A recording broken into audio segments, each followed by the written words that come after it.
Hello, everybody, and welcome back to the Up the Guts podcast. Joining you as always is your host, Tricky, and my co-host, Will. How are we today, mate? I'm very good today, Trent. How are you? Oh, I'm great. What was a bit of a sarcastic tone there? Oh, no, it was just like our fourth intro, so... I don't know what you're talking about.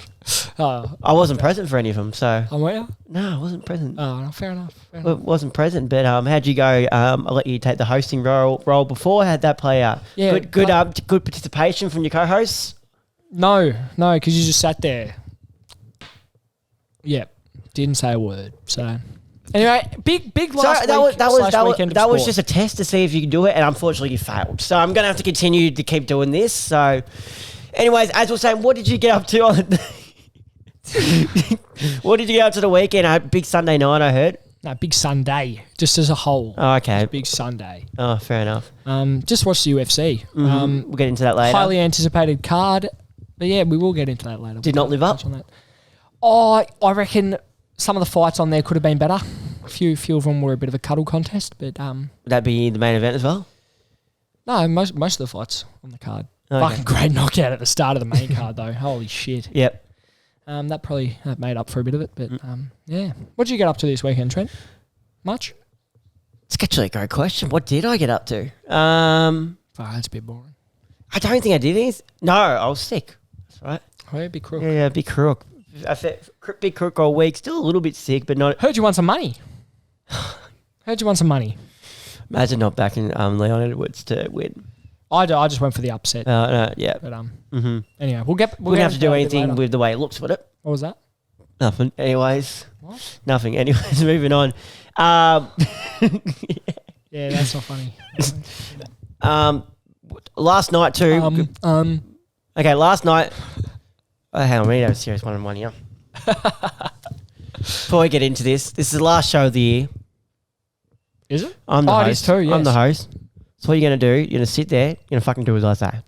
That's what's going to happen. And we're going to have a good chat. We're going to have a really good chat. But if you keep that up, see that hat? I'll be ripping it off your head and shoving it right up your ass. So let's start again. Positive mindset. All right. Deep breath in. Deep breath out. Are you ready to go now, Will? I was ready to go. All right. 2.5 minutes ago. Now, IPL Auction was last night, and we saw a couple of records broken. First record was Pat Cummins, and then it was broken by Mitchell Starc, by the highest paid or highest bidded player in there. Mitchell Starc ended up going equivalent to $4.42 million to the Kolkata Knight Riders, which is I think they worked out to be $187,500 per game. That's not a bad payday. Just for a little tournament. How long does the IPL go for, do you know? Maybe 6 weeks. Probably. It's just like the Big Bash. 6 weeks? It's just like the Big Bash. A month, 6 weeks, something like that. A month? Really? It's just like a tournament. Yeah, but I thought it went for like longer than 6 weeks. It wouldn't be much more than 6. When does it start? No idea. Oh, okay. I don't know exactly like all the dates now because it's always played when we're like sleeping because it's over in India. But yeah. Yeah, nice. Pat Cummins, he went for $3.66 million to the Sunrisers Hyderabad. Hyderabad. Oh, who cares? I do. Oh, it is Hyderabad. I apologise. Thank you. Oh, I've just dropped it. Good start. Yeah, really good start. I feel like the deep breaths in and out did help me. So do you want to give it a crack too? Or? Nah, anyway, Daryl Mitchell went for $2.49 million to the Chennai Super Kings. On your dazzer. Harshal Patel went for $2.09 million to the Punjab Kings, and Alzari Joseph went for $2.04 million to the Royal Challengers Bangalore. Yeah, now if we deep dive into it, some of the Aussies that were sold on the night, we had obviously Mitch Starc and Pat Cummins, who we mentioned, and a surprise packet that no one expected, and I don't even think Will knew who the hell he was. Spencer Johnson, he played for the Brisbane Heat, real quick fast bowler, was named in the T20, I believe, tour we just did with Australia. $1.78 million. He went to the Gujarat Titans. Gujarat Titans. Sorry, mate. I'll have to get Flatters on here to help with the lingo, I think. Yeah, true. Travis Head, $1.22 million. He went forward to the Sunrisers. Hyderabad. Jai Richardson, $892,000 to Delhi Capitals. Now look at this. Compare it to what Mitch Starc and Pat Cummins are getting. Ashton Turner's going for $178,000 to the Lucknow Super Giants. $178,000 over the 6 weeks you're talking about. Still a good payday. It's still a good payday, but compare that to the $4.42 million. Yeah, chum change. Yes, and do you want to go through some of the Aussies that were retained by their Aussies clubs? were retained. For the Delhi Capitals, we have David Warner on 1.16 million and Mitch Marsh, who's on 1.7 million. We have for the Mumbai Indians, Jason Bendorf for 135,000 and Tim David for who cares? 153 million. Well, 1.53 million. So you're throwing me off. From the Gujarat Titans, we have Matthew Wade for 446,000. Million. Yeah, to have a look too. For the Lucknow Super Giants, Marcus Stoinis for 1.7 million. Punjab Kings, we have Nathan Ellis for 135,000. For the Royals, we have Adam Zampa for 270,000. The Royal Challengers Bangalore, we have Cameron Green for 3.15 million, traded from Mumbai, and Glenn Maxwell for 2 million. Yes, and then some of the unsold Aussies, some people would be surprised, some people not so. We had Steve Smith, Josh Inglis, Josh Hazelwood, Sean Abbott, Daniel Sams, Ashton Agar, Riley Meredith, Lance Morris, Billy Stanlake, Wes Agar, Ben Cunnington, Ben Dwarshes, and I haven't put him... Ben who? Ben Dwarshes. No, the one above that. Ben Cutting. Yeah, you said Ben Cunnington. That's just a thing. And I haven't put him, but I'm pretty sure Jake Fraser McGurk also went in there with sold. No, because I'm not going to do the podcast, mate. Oh, so is that why you didn't go sold? Yep. Shit joke. Anyways, was there anyone surprised that was not sold that you thought might have been? Inglis. I thought he might have gone. Yeah. He had a very good ODI World Cup, in my opinion. Same as Steve Smith. Yep. Very surprising. No, I agree with the English. Disagree with Steve Smith. I think T20 is just probably not his... Just not his forte. Yeah, just not his forte as such. Although he's doing good in the BBL and the Indians do love him. They do, yes. Was that the little Velcro underneath? Yeah, it was. But that was definitely one. And before we get into the actual test, forgot to mention, obviously, we did mention it the last episode of the year. What's been some of your... Obviously, you came on late, but you were a listener. Who's been some of your favourite guests and things that you've learned or enjoyed from the podcast this year? Nick Watson was good. Mm-hmm. Harry was good as well. Yep. I did like Harry, hearing about like live over in the US and stuff like that. Yep. Mark was a good one. Mm-hmm. Checkers and also Flanners was a good one as well. So one of mine, probably ones that I've enjoyed and just felt so much comfortable sitting back and doing it would have to be Ryan Bastanak. We did with JP. Yeah, that was a really, one. really That good was a good one episode. as well. Brought some beers, had a beer, did a Basti brew rating, and he was just unfiltered and like an open book. You could go off on in any situation. Didn't have to all be about him. We were talking about random shit sometimes. yeah, good episode. Yes. So, but definitely some big things to come in 2024. And we've got some guests already lined up. Some returning guests as well from earlier on if you're an OG listener.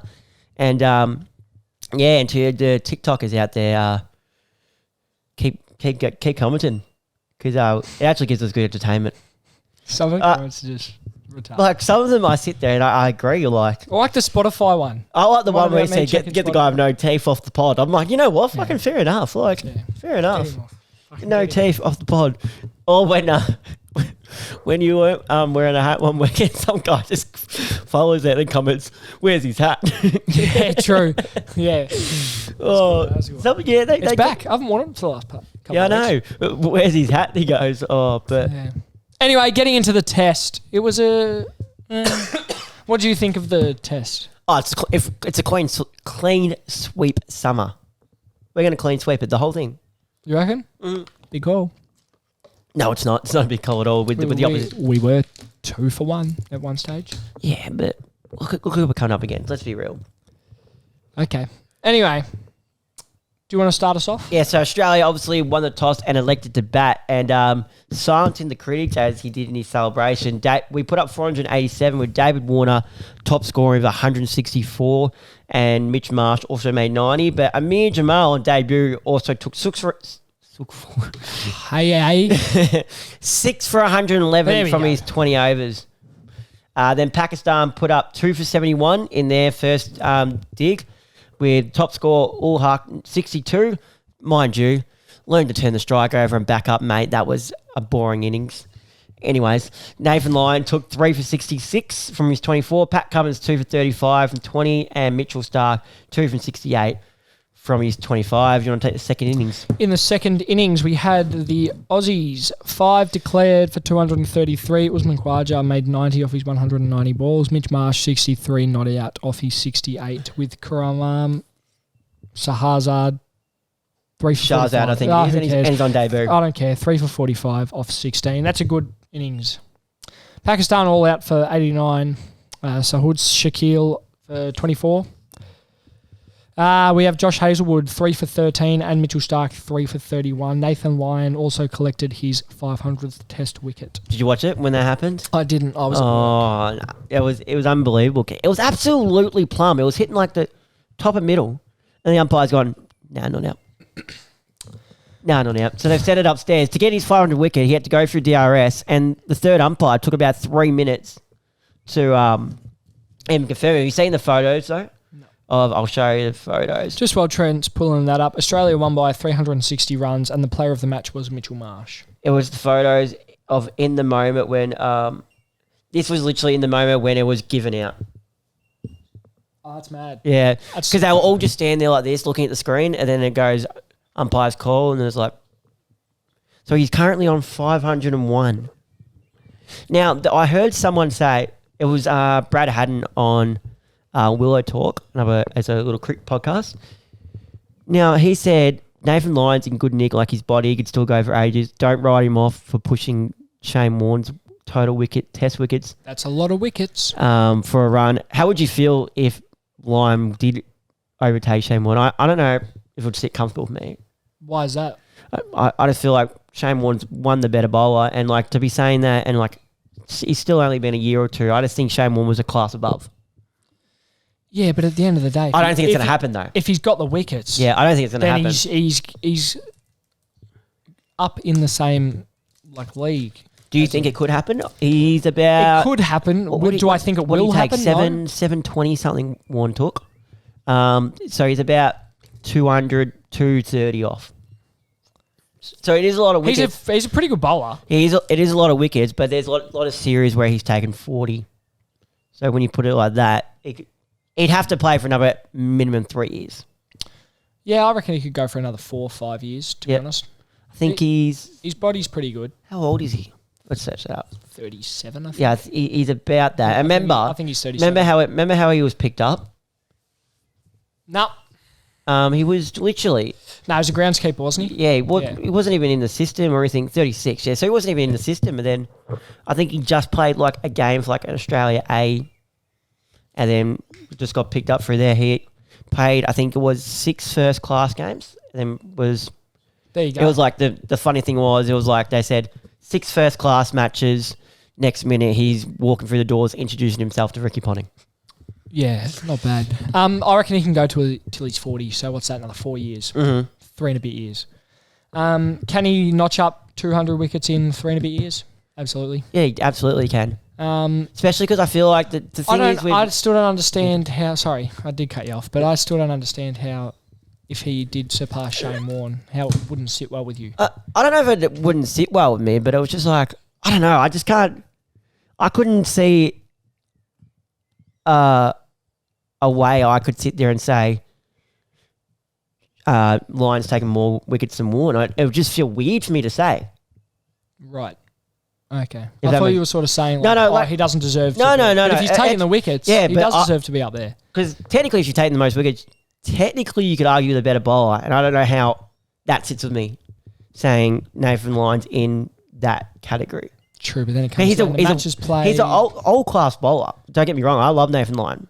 But Shane Warne, do you know what I mean? Yeah, I get what I sort of get where you're coming from. But then again, if you've got the wickets...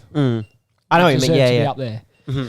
But then again, if you're talking about better bowler, it'd come down to averages. Yeah. Matches played. The difference probably with, as I was saying before that, the thing is with Lyon is he's shown that, because a lot of bowlers may be flat track bullies over here in Australia, but Lyon's shown he can bowl in all different continents of the world. Yeah.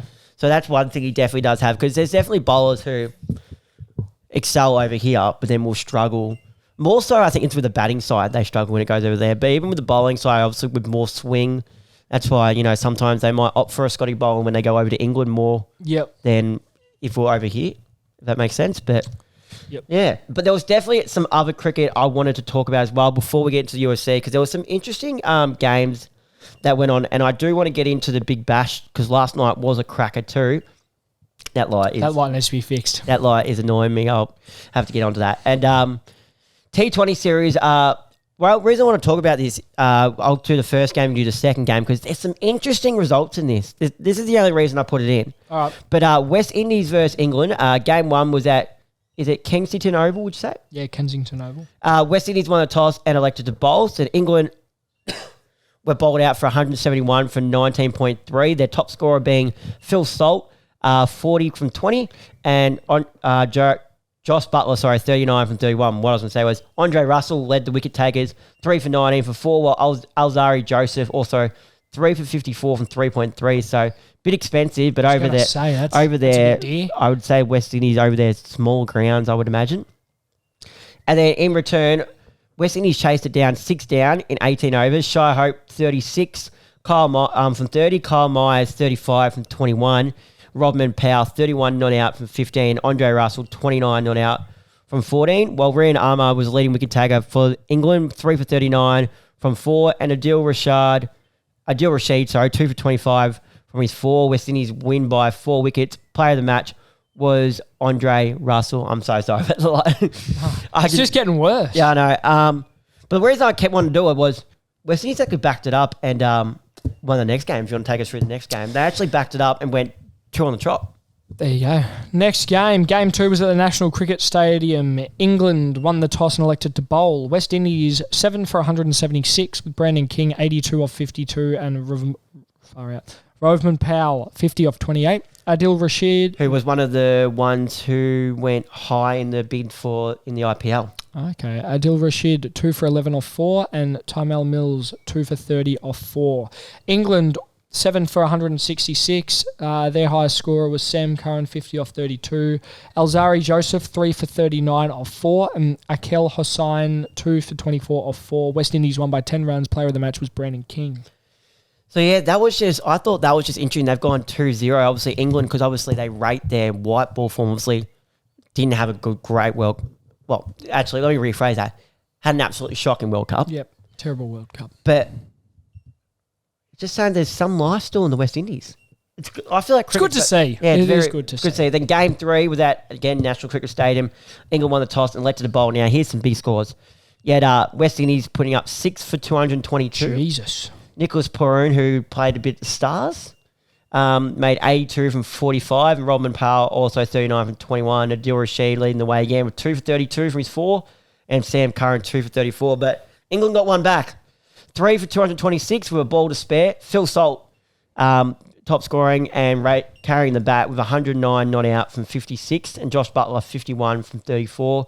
England win by 7 wickets. And player of the match was Phil Salt. Now, I've put in another game too. This is a series between South Africa and India because I want you to go through this and just... I was watching this at home. Well? Going, what the hell's going on? One guy was on a hat-trick. Holy shit. Yeah, one guy was on a hat-trick. Okay, so we have South Africa versus India at the Wanderers Stadium. South Africa won the toss, elected to bowl. India 7 for 201. Yep. Yadav 100 off 56 and Jiswal 60 off 41.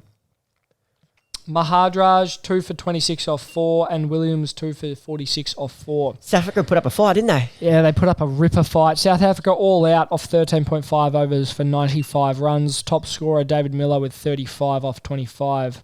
Yadav 5 for 17 off 2.5 overs and Jadeja 2 for 25 off 3. India won by 106 runs. Holy shit. Now, before I get into it, and drop in the comments too if you guys have any suggestions, but what just with the light going off, yeah, what watch do you reckon I should go get? What do you mean? You know, isn't that what they call it? The brightness level? The size? You know, what do you reckon? I'm trying to think what I got last time.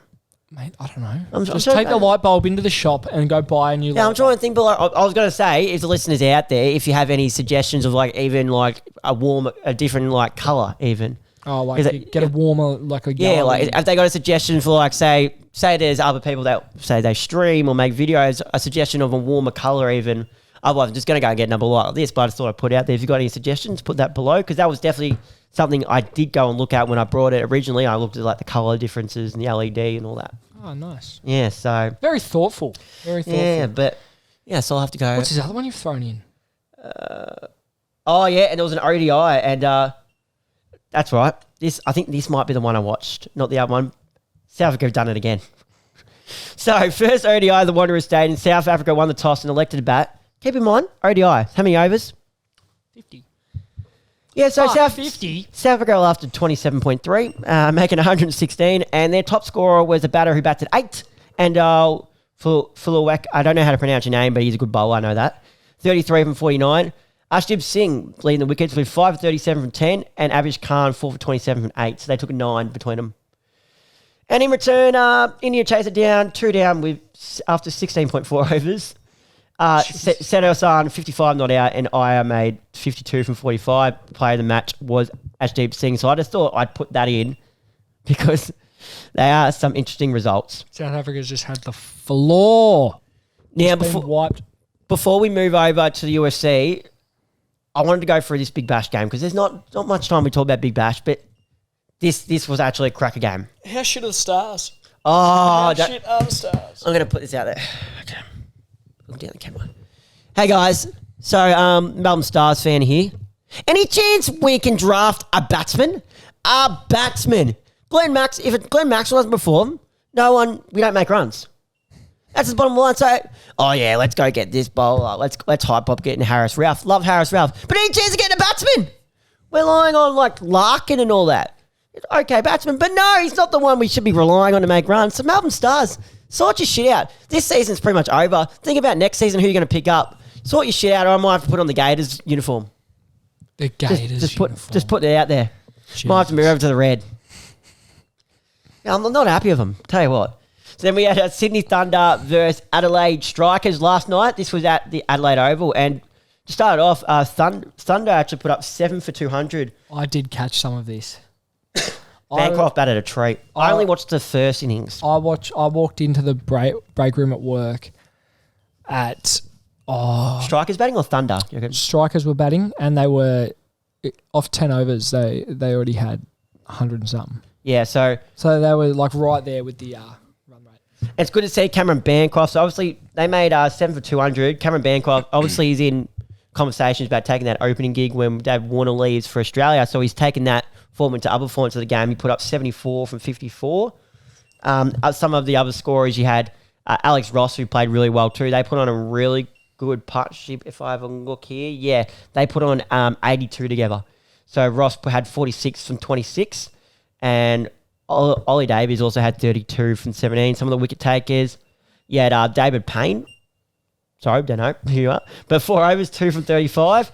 And Jamie Overton from England, 2 for 29 from 4. I'm pretty sure he's from England at least. There is an Overton there. But the Strikers, they've chased it down with 2 balls to spare.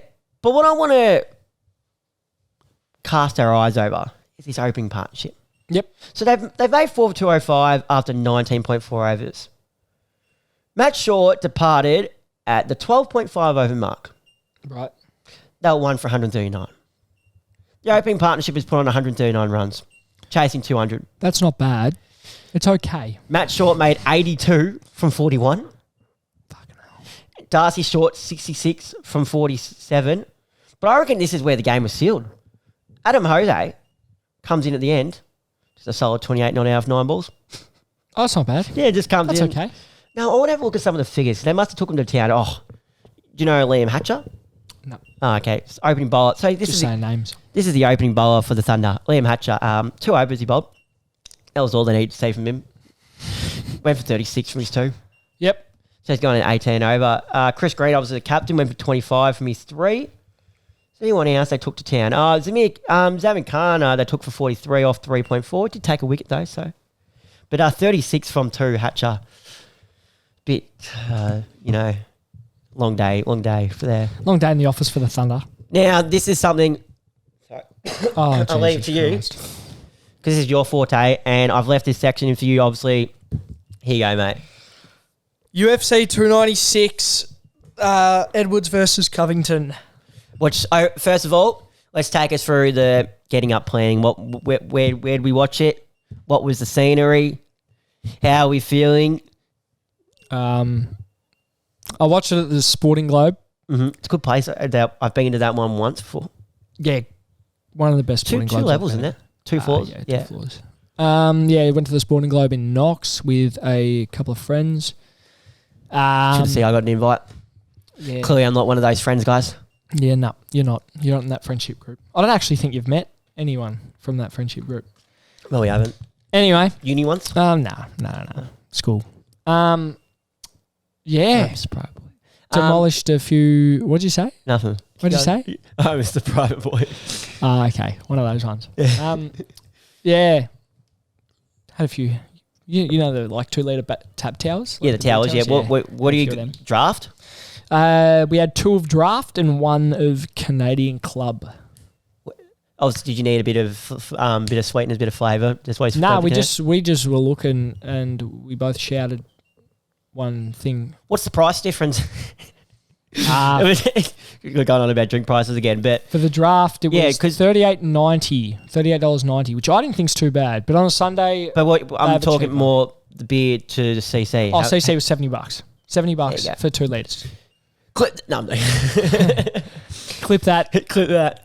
Let's get another 100k views. Yeah. But yeah, so yeah, and then I decided. Big turnout? Was there a big turnout? Yeah, always busy. Yeah. Always busy. I decided though to go out with Jai after the Amstel, and you got a jug of CC after an Amstel. This is after. So you went to Amstel? So I went to Amstel again. No invite, guys. And then he walks out with, you know how they have those beer balloon things? Yeah. He walks out with one of those filled with CC, and I'm already fucking blind at this stage. You know, inside. You're inside. Yeah, we're inside. Oh, I thought you meant he walked out the joint. No. So say, what did our good old mate Serge think of that? But Great bloke. Anyway, we'll just get to the main card fights. I gave you a multi as well. I sent you my multi because you always have a go at me when I get up and thanks for the tip. Yeah, because I don't find. And you changed the last leg. Was I? No, I'm not saying you're wrong, but I think that's a bit unfair. You ask for my tips and then I give you my tips. Hey, to be fair, didn't ask for it. True. But you just said, here it is if you want to get on it. Yeah, fair enough. And I wasn't going to. It hurt my feelings a bit though because... Yeah, no, I know. I wasn't going to. It's like you're going against me. But then I was going to. Then I watched the clip of what Colby said about Leon's dad. I was like, nah, can't back it. Nah. That was pretty fucked up, Colby. Yeah, it was. Yeah. That's pretty messed up. That's pretty messed up, man. Did you actually catch that press conference? I saw clips on TikTok. Okay. So I saw that part, and then I saw whose guy just beat Adesanya. Strickland. Sean Strickland. Him going off at him about it. At who? Oh, yeah. And yeah, I saw that part. Did you see Strickland and Duplessis had a fight in the crowd? So Strickland's fighting. I heard about it, but I didn't watch it. Yeah. And he told these kids and shit to move out of the way, and then he just jumped on him. That was good. That's unreal. Anyway, getting into it, first fight of the night was Josh Emmett, who fought Bryce Mitchell. Bryce Mitchell took this fight off very, very short notice, and it showed. He got flattened. It was actually very... did you see the knockout? No, I haven't seen the knockout. It's not good. Hang on. I've got it here. I'll show you. It was it was a scary knockout. It wasn't good. So that's him. And then just wait. Wasn't he coming off back-to-back losses, that guy? Or 3 in a row? I think I read. No, that's not. And then he started having... Yeah, Josh Emmett was coming off back-to-back. Oh, Josh Emmett was. Yeah. No, I thought you meant Bryce Mitchell. No, Josh Emmett was coming off 2 losses, yeah. 2 or 3? 2. 2, I think, yeah. 2 or 3, yeah. Yeah. Because... Actually, no, I lied. I did see that hit. Now that I see it now. Yeah. Fuck, not good. Scary. Yeah. But, he came out yesterday, or the day before, and came out with a video saying that he does not remember. That's not good. Anything afterwards, which is not good. We had a fight, which I thought was going to be a little more entertaining based on the first round. We had Paddy Pimblett, who went up against the legend Tony Ferguson. Paddy won 30-27 by unanimous decision. All the judges 30-27.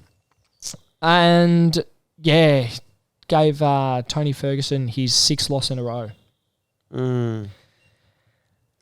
Now, Here we go. He's not retiring. Who? Tony Ferguson. How old is he? After that fight, he's 39 years old. How old, mate? Obviously, I don't Mate, watch he's it. lost 6 fights in a row. Yeah, no, good. Hang your gloves up, mate. Like, anyway, and he had David Goggins in his corner. He's You know, I trained did with see David that. Goggins I for did this see fight. that. Unreal first round. Because what did Paddy say when someone said about David Goggins? I did see that clip. I've got it. I did see that clip. You can put it up. David Goggins ain't got shit on me. Know what I mean? When I finish Tony, I'll go over to David and say, "Who's gonna carry the boat, son? Who's gonna carry them? Because it's not fucking him, is it?" I thought that was pretty good. Yeah, I did see that one. I pissed myself when I saw that. But yeah, it was a great first round. Is Like, Ferguson American or something? yep, Okay. he's a pretty popular guy. Well, I don't Do you not know who Tony Ferguson is? Do you know what he looks like? No, but if you show me, I might know it. Where is it? But I didn't know. No, not really. Oh my god. Okay, anyway.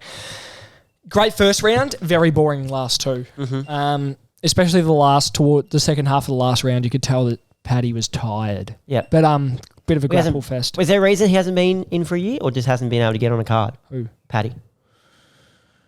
I don't think any of the fights made sense. Yeah. Like, they wanted to sell a decent fight. I also think he might have had an injury. Mm-hmm. He also blows up a lot between fights, so he has to have quite a bit of notice between does fights. he ever? He loves eating, doesn't he? But he does have... He needs a decent bit of notice. He loves for eating. fights, so he can cut. Then we had Shakvat Rakhmanov, who defeated Stephen Thompson by submission, rear naked choke in round number 2. Still undefeated. I think that puts him to 17-0. No, 18-0 in the UFC. I thought it would be done in the first round, to be honest. 6 wins in the UFC, 18 overall. Yeah, that's right. I thought you said. No, I meant that. Yeah. My bad. Yes, sorry. 18-0, like, in his professional career. He was also had an 6 injury. finishes, that'd be 6 knockouts, wouldn't it? 6 finishes, so TKO. submission, knockout, anything. Then we had the co-main event. This was a good fight, in my opinion. Reading that, he hasn't had one, even in his, not in the UFC, he hasn't had one go to decision. No, he hasn't. That's pretty good. It's okay. It's all right. No, he's a pretty good fighter. He's one of the only UFC fighters To not have one go to decision? No, that does karate. Okay. Like, as his main form of martial art. Which is pretty cool. Mm-hmm. The co-main event was a title fight between Alexandre Pantoja, who defeated Brandon Royval by unanimous decision. That was a pretty even fight at one stage. I didn't know which way it was going to go. But then... Now, reading this, 50-45, 49-46, would that be because in the other ones, this one was a more rounds in this fight? Is that why the score was harder? Because Paddy Pimblett was... Yeah, 5 rounds. So the maximum you can be 10. Scored is a 10. Yeah. Okay, yeah. So that'd be why. I'm glad to see Alexandre Pantoja keep his belt. Mm-hmm. You probably didn't, but after he won the belt, he had like a really emotional press conference saying like, because his dad left him at a young age, and he was like, "Oh, are you proud of me, Dad?" He was also got 4 kids himself. Yeah. So it is.